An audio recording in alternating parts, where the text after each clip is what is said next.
غصه نخور دنیا دو روز است. لبخند بزن غصه نخور دنیا دو روز است. ای دوست اگر غم هست و شادی هنوز است. ای دوست اگر غم هست و شادی هنوز است. لبخند بزن دوست.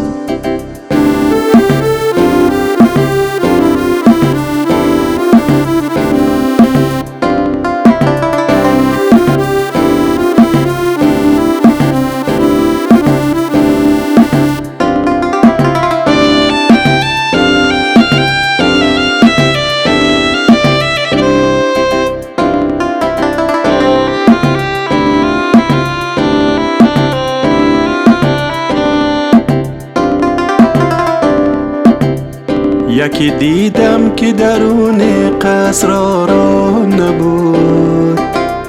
یکی دیدم با دو کفش کهنه ناکام نبود.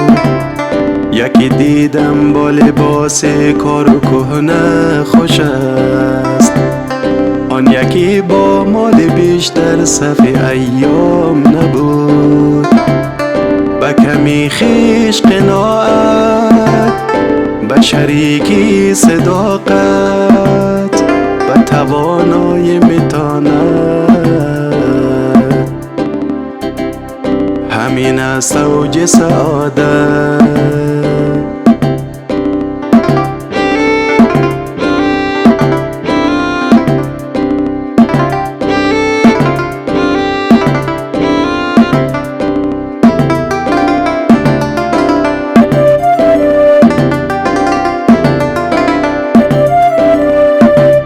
شاهی دیدم که خفته بر روی تخت نماند.